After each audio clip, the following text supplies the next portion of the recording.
Once again, the Proteas have bombed out of a World Cup. Not only did South Africa suffer a predictably bitter defeat to Australia in the semi-final, they lost something more. One of the finest ODI cricketers ever, Quinnie de Kock. Welcome to the Luke Alfred Show. I have 30 years of experience on the front lines of sports journalism, covering some of the biggest games in cricket, rugby, the FIFA World Cup, and even the Olympic Games. Come and join me as we learn about some of the greatest sports stories you've never heard. I'm Luke Alfred, and welcome to the show. Although Quinnie de Kock has announced his retirement from ODI cricket, you might be surprised to know that he's still only 30. Yes, his 31st birthday is only days away, but he seems to have been around forever, at least since lemon curd yogurt and Spotify and baseball caps. These, I must emphasize, need to be worn the correct way. There is nothing worse than a middle-class suburbanite wearing his Red Sox cap the wrong way round. The grotesque irony of Quinnie retiring at the age he has is that it's roundabout now that most batsmen and spinners will reliably tell you that they're playing the best cricket of their lives. They've lost the impetuosity of youth that reflexively blames others for their failures. They might be in a serious relationship or even have kids, and this has made them realize that there's more to life than hitting balls in the nets. It makes them aware, as they weren't in their callow 20s, that cricket is often about anything but cricket. It's about finding a reliable balance between cricket and whatever those things that are not cricket are. Cricket benefits immensely from not cricket. Not cricket, whether that's surfing or community outreach or further education or even macrame, is a cricketer's wonder drug. We forget that pretty amazingly, de Kock smuggled 3 World Cups, 2015, 2019 and 2023, into his one-day international career, now that he's chucking it in to become a T20 privateer. The South African cricket establishment should be having a quick whip round to buy de Kock a swanky pad above Clifton Fourth Beach to keep him in the green and gold, but instead he'll be heading off into the wilderness. Behind him trails a remarkable record to which we will get to in a moment, and behind that trails the mildly unsatisfactory impression that here was a brilliant maverick who no one really understood. One way to understand de Kock is to look at the numbers. I'm being slightly disingenuous here. Looking at the numbers isn't really a means of understanding Quinnie. Understanding Quinnie is probably a lifetime's work, an exercise, furthermore, in understanding, but as we can't embark on too ambitious a philosophical project in this podcast, let's content ourselves with the story of the numbers for the time being. At least the music of numbers gives us a glimpse of the ghost of understanding. This, as we battle to get to grips with the real Quinnie. For the record, de Kock played 155 ODIs for the Proteas, scoring 21 centuries. 4 of these centuries, against Sri Lanka, Australia, Bangladesh and New Zealand, came in the 2023 World Cup won by Australia on Sunday. 21 centuries puts him 13th on the all-time list of ODI centurions, neatly sandwiched between Sri Lanka's Tilakaratne Dilshan in 12th spot. He'd scored 22 centuries in 330 ODIs, and New Zealand's Ross Taylor, 21 tons in 236 ODIs, who is in 14th place. You can immediately sense, just by comparing the statistics of those directly above and below him, that de Kock has scored those centuries in a remarkably quick time. To give you a point of comparison, Kumar Sangakkara, the Sri Lankan great, scored 4 more ODI centuries. He is 9th on the list, but did so in 249 more matches. Sourav Ganguly scored 1 more ODI 100 than Quinnie, so is 11th on the list compared to de Kock's 13th, but did so in 156 more matches. De Kock might be 13th on the list, but in many other respects, and this is very important in our quest for understanding, He's in such elite company that he's not at the top table, but at the table above the top table. If we take de Kock's conversion rate, that is, of going on to hundreds after he's reached 50, and his strike rate, that is, of runs scored per 100 balls faced, an even more accurate picture of his brilliance emerges. In fact, we find him in rarefied company with only 3 other players of the modern era, Virat Kohli, David Warner, and A.B. de Villiers. First, Kohli. At time of writing, Kohli has scored 50 ODI hundreds in 292 matches at a remarkable rate of 100 every 6 or so ODIs.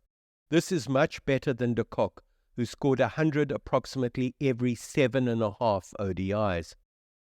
Where de Kock is better than Kohli is in runs scored per 100 balls faced, strike rate in other words.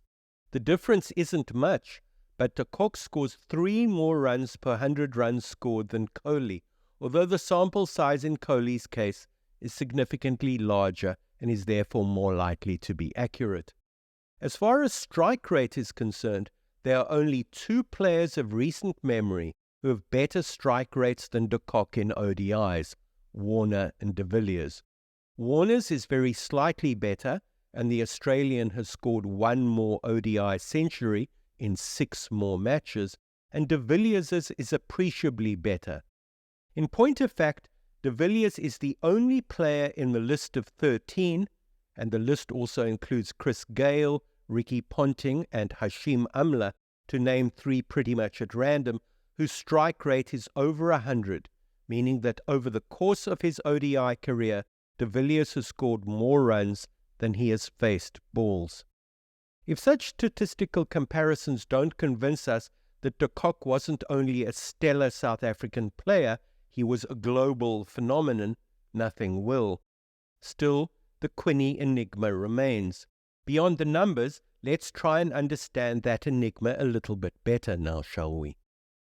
My relationship with Quinnie, I'm glorifying it with the word relationship, goes back to the winter days of 2012. I was working for Cricket South Africa at the time. Quinnie was in the national under-19 team, and I had occasion to talk to the team about the do's and don'ts of talking to the media. Quinnie was respectful enough not to fall asleep. Later I watched him in the nets of the High Performance Centre at Tuckies in Pretoria. I clearly remember him nicking off with a kind of galling nonchalance to a fellow under-19 player, a polite fast bowler from the Free State called Quinnie Dry. As he walked back to his mark, Dry called me Sir, which made me want to giggle uncontrollably.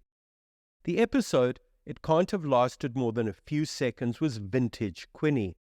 Most of us nick off because we've been undone or beaten for pace, or have simply misjudged the many things we should have judged better. Quinnie wasn't undone by anything Dry offered him. Instead, he was undone by Quinnie. On reflection, he seemed to be saying, I can lose my wicket here because I can. I can do anything I want, in fact. That's me. That's Quinnie. Here I am, in all my contrary grandeur. Come to think of it, contrary grandeur isn't a very Quinnie-like phrase. He would have said something like, Hey, I'm Quinnie, take it or leave it. That's who I am and that's how I play. Such brazen self-belief used to drive his under-19 coach Ray Jennings apoplectic. Jennings would shout and curse. He would complain about de Kock's wicket-keeping abilities, about his lack of foot movement, and what he perceived to be his take-it-or-leave-it attitude. Jennings, in fact, would complain about the entire de Kock package. Jennings rose wonderfully and predictably to the de Kock challenge. The two fought. The more casual Jennings accused de Kock of being, the more casual de Kock became. The two of them were like goldfish in a bowl. What de Kock was really saying, I'll hazard, was that he wanted to be left alone to be Quinnie. In a conformist environment, this is often more difficult for a coach than it sounds. I don't think Jennings ever got it quite right, but then again, I don't think de Kock always got being Quinnie quite right either. Perhaps that's being unfair. Of course, Quinnie got being Quinnie right. What he might not have always got right was negotiating the other stuff, dealing with coaches and dealing with the administrators, dealing with the very people who I suspect de Kock struggled to take seriously because they couldn't play the game as well as he could. In the World Cup in Queensland, for which the under-19 team were then preparing, de Kock's team reached the semi-finals. Along the way, they beat Bangladesh, where de Kock scored 95, Sri Lanka and England. That England side was pretty decent. They had Jamie and Craig Overton, Ben Duckett and Ben Foakes, all of whom went on to play internationally.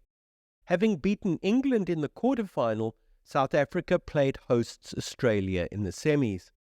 Of those whose names you'll recognise, that Aussie under-19 team had Travis Head and Cameron Bancroft, the patsy who 5 years later wandered out onto Newlands with sandpaper in his pocket. Looking back at the records, I realised that the under-19 semi-final bore an eerie resemblance to what happened between Australia and South Africa in the World Cup proper a couple of weeks ago. Back in Townsville in 2012, South Africa batted first. The card made for disappointing reading, South Africa making 191 for 8 in their 50 overs. De Kock made 1, and Australia, without ever looking entirely comfortable, they were 2 for 3 at one stage, reeled it in thanks to Bancroft's 66.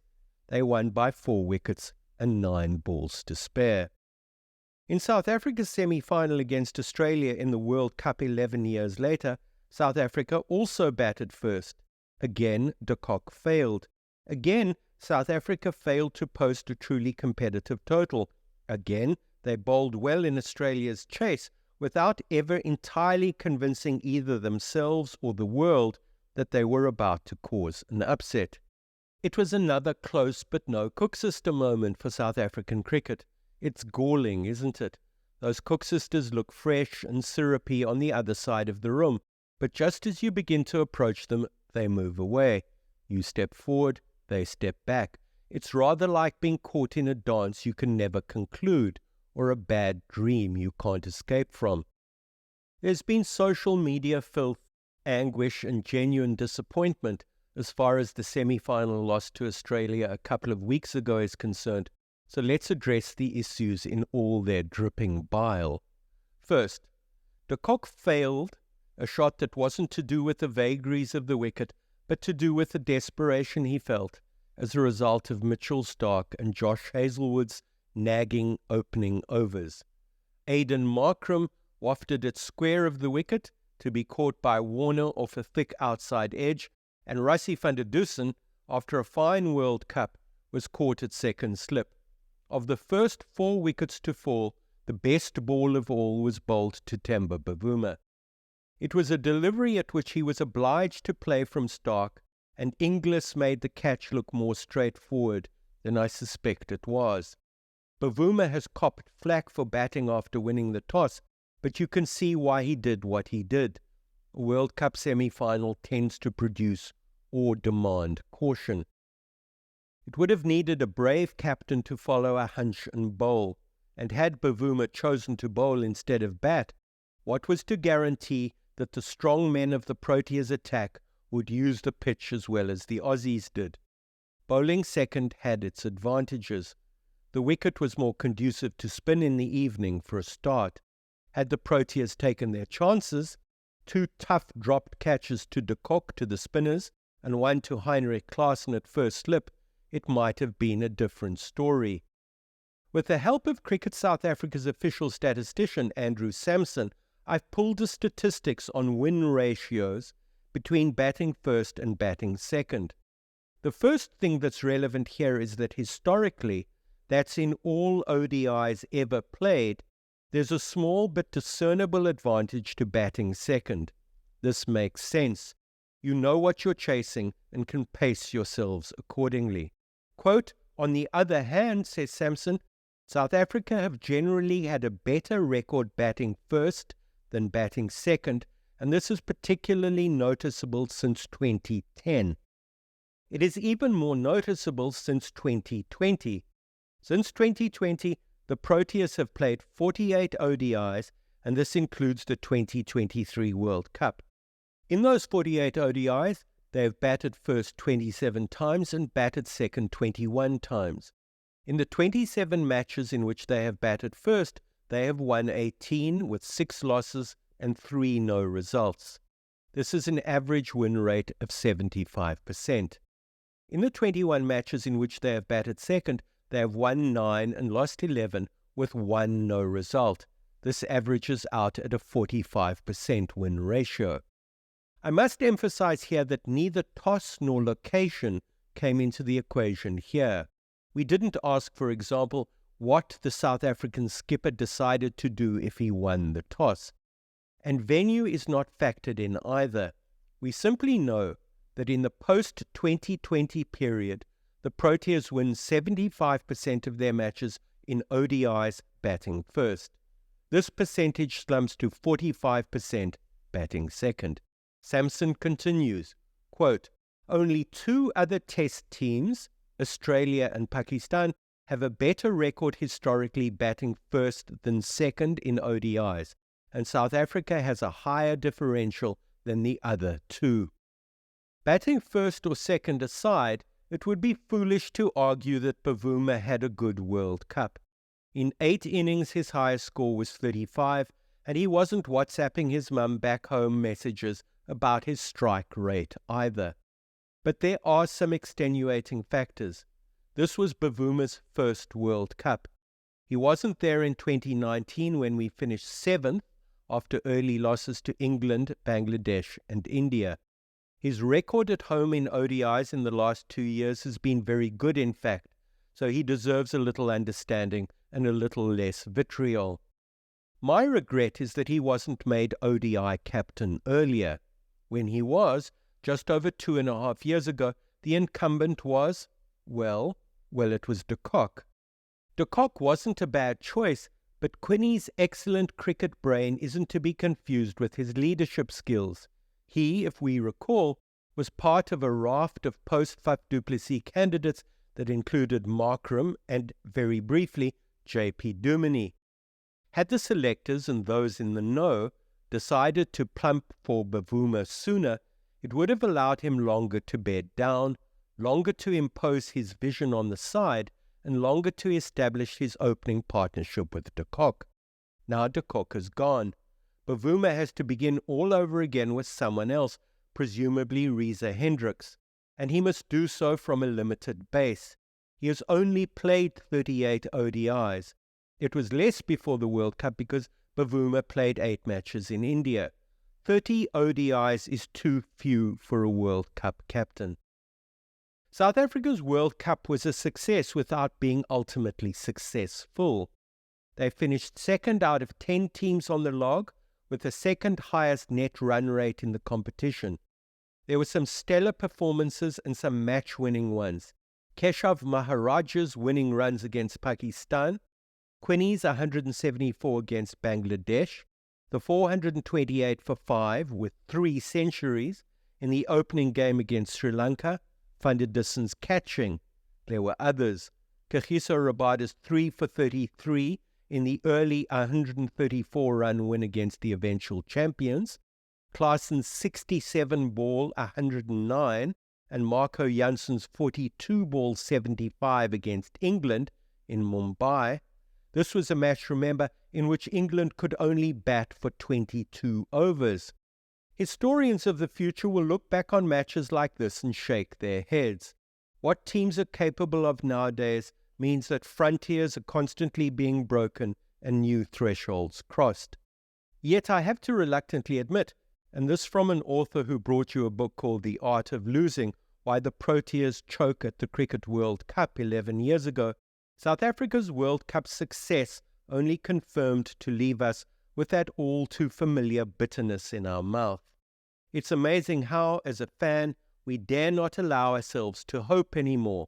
A match like the Australia semi-final comes along and David Miller makes his special century, an innings of calm power, and suddenly you have no option but to hope that the meagre total can somehow be defended.